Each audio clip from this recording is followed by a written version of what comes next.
तो समझ लेना कि 1 नंबर का आताताई।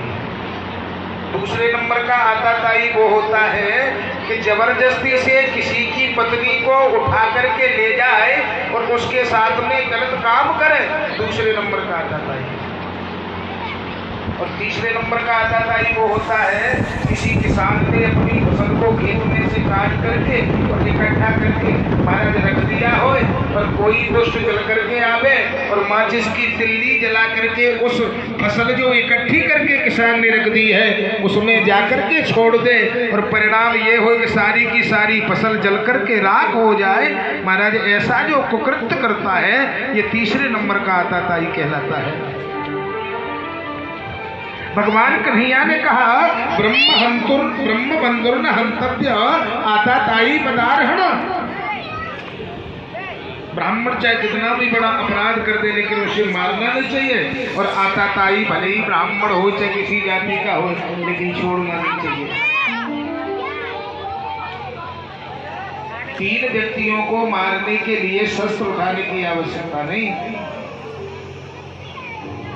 आज्ञा भंगो नरेंद्राणाम विप्राणाम ज्ञान खंडनात् सय्या त्याजो स्त्रीणाम अशस्त्रम वधमुच्यते। शास्त्र हमें इस बात का निर्देश देता है कि राजा को यदि मारना हो तो शस्त्र उठाने की आवश्यकता नहीं। भरी सभा में राजा किसी बात के लिए आपको आदेश करे और भरी सभा में उसकी आज्ञा का उल्लंघन कर देना, महाराज राजा बढ़िया होगा तो मर जाएगा। आज्ञा भंगो नरेंद्राणाम। राजा को यदि मारना है तो भरी सभा में उसकी आज्ञा की अवहेलना कर दो तो समझ लेना कि महाराज राजा मर गया। विप्राणाम ज्ञान खंडनात्। और भरी सभा में ब्राह्मण का अपमान कर दिया जाए तो समझ लेना कि बढ़िया यदि ब्राह्मण होगा तो अपने आप मर जाएगा। सय्या त्याजो स्त्रीणाम। और स्त्री को यदि मारना है, पत्नी को यदि मारना है तो महाराज उसे सैया से अलग कर दो। अशस्त्रम वधमुच्यते। इन तीनों के लिए शस्त्र उठाने की आवश्यकता नहीं है। भगवान श्याम सुंदर की बात को अर्जुन ने समझ लिया, क्यों गीता का उपदेश दिया था ना भगवान कन्हैया ने। और महाराज ऐसा वर्णन मिलता है अश्वत्थामा के मस्तक पर मणि थी, आज कटारी लेकर के अश्वत्थामा के मस्तक में से मणि को निकाल लिया है और मुंडन करवाया है, 7 चोटी छेद करके और अश्वत्थामा को विदाई कर दिया।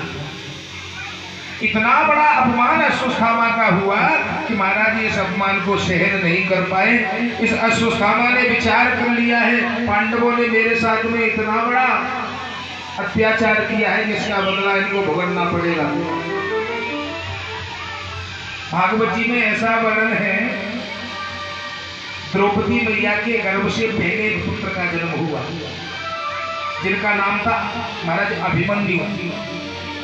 एक बार महाभारत के युद्ध में अर्जुन के पीछे से गुरु द्रोणाचार्य जी ने चक्रव्यूह की रचना करी और चक्रव्यूह को भेदने वाला और कोई नहीं था। युद्ध उसी दिन समाप्ति की ओर जा रहा था, पराजय हो रही थी, लेकिन अभिमन्यु जब गर्भ में थे तो अश्वत्थामा ने महाराज उसको सुनाया था चक्रव्यूह का भेदन। गर्भ से अभिमन्यु ने सुन लिया था, लेकिन जब तक 2 पौर बाकी रह गई थी तब तक इनकी मैया को नींद आ गई थी।